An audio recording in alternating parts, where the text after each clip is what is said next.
Hey everybody, it's me Andrew. Get out into nature and tune in for yourself. Resonate with the Earth's electromagnetic field via 432 Hertz, the universal frequency. So, today I'm going to go over abundance of life energy um, and generating life, right? This is all from circuitries. So, looking into the electromagnetic field, which you can't necessarily bring this into your perception unless you have instruments, but you can bring it into your perception. It's just all along the degree of initiation that is within your personal aspiration, right? So resonation actually can help you to be able to bring the electromagnetic field into your perception. uh, the, the perception the perception of the electromagnetic field is it can be shifted around, right? Because there's multiple dimensions of the electromagnetic field. Everything is electromagnetic energy, and with this is also consciousness. Consciousness is electromagnetic energy, right? There's unconscious energy and there's conscious energy, right? The unconscious energy is more in a resonation within itself to the point where it's able to become conscious energy, right? And obviously this is a revolutionary key, mathematical key, to be able to formulate your own expansion of consciousness. And obviously you can pair it with other types of methods that you already have developed, right? This is more of a realized like a key, right? Which is just a holding of the key. Behold the key, which is a realized state. But there's multiple dimensions of the electromagnetic field, right? There's collected dimensions and there's uncollected dimensions. Uncollected dimensions are more underground dimensions, which are more unconscious dimensions. But that doesn't mean they don't not exist. They don't exist because they're unconscious, and consciousness is existence. But you can shift into them. But if they're not so collected, then there's no regulatory. There's no regulation of momentum to be able to shift into that current of consciousness. So you need to, or for like uncollected dimensions, you have to strengthen up your own personal um, status of realization, so that you can have a firm knowing that this is not a dimension that has been brought into perception throughout the collective. You can also join with the collective dimensions of the electromagnetic field. This is where the light body would obviously come in, dimensions like this, where obviously the light body, it can be perceived, but it's not perceived by everybody. But it is a collective dimension because we're all agreeing upon the existence of the light body. And then obviously there's uncollected dimension where only one individual has fallen into this dimension, and will probably only find a handful of other people who have also fallen into that dimension, which makes it more uncollected. And then there's obviously dimensions which remain completely unique to the individuality or the form of being. So let me see, the shift of perception into multiple different dimension is a result of abundance of life. Very, very simple. Abundance of life energy. There's nothing to overthink about life and abundance. Abundance isn't material accumulation. Abundance of life is a bird flying, which it has nothing. It's able to fly though, something you can't do unless you got an activated Merkaba. So you notice the bird. I don't know where the bird is, bro.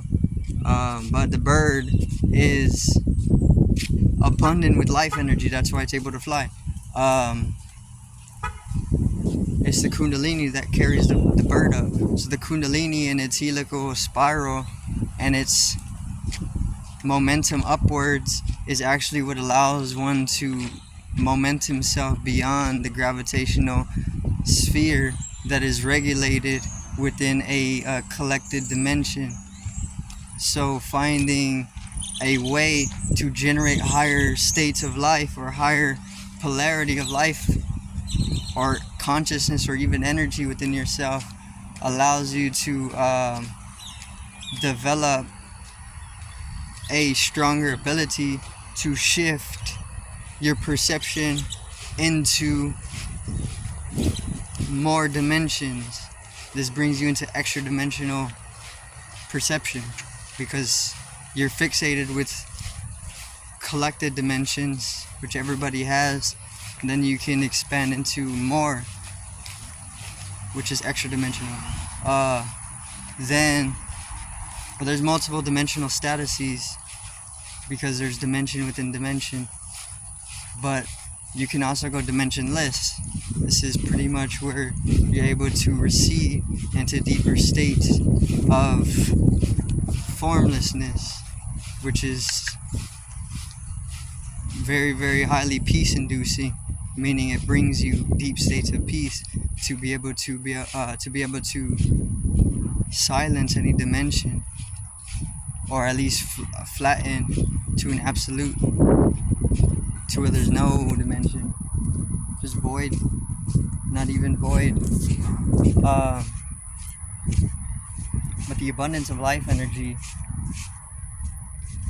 it's taken from you.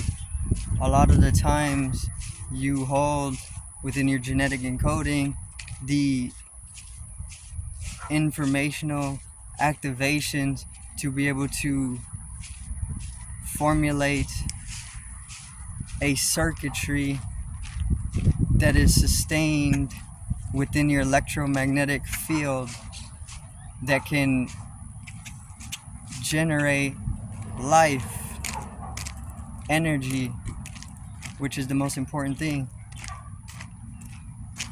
And life energy is synonymous with consciousness. It's the same thing. So the more life you have within yourself, the more consciousness you have. This is why all protagonists of like anime have very strong life energy to them, right? Because that's the trend. This is what can, as a seed, blossom higher states of consciousness. But obviously there's various different things with like public domains and TVs and whatnot. But a life energy is extremely necessary.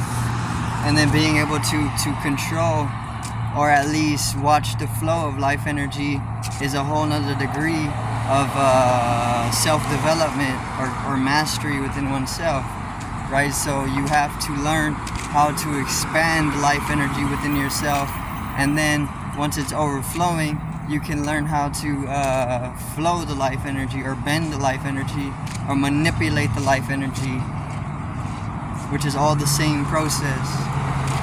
And then it just keeps that whole process just keeps developing within itself until it reaches a peak of consciousness, and then you can obviously a whole lot comes with the peak of consciousness, the singularizing of the conscious bodies to be able to come into a even higher realized state, up to the point of its own supersession, right?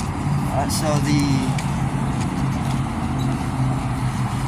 the abundance of life energy is of utmost importance. You have to do what you can to find the various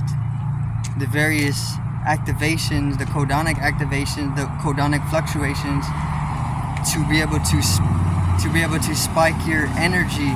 So you have well springs of energy that are laying dormant within your whole being, within your composition, or within your codonic, within the codonic level of the gene.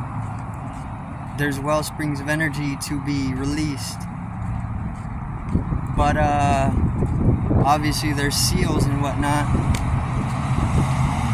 The seals keep us from being able to access these well springs of energy or even information or data, because within those silos of memory is a whole lot to access. And the moment one person accesses one of these well springs or one of the silos or whatever it may be, the Akashic recordings, then you easily are able to find that a quantum effect takes its course. Everything starts to shift the moment that you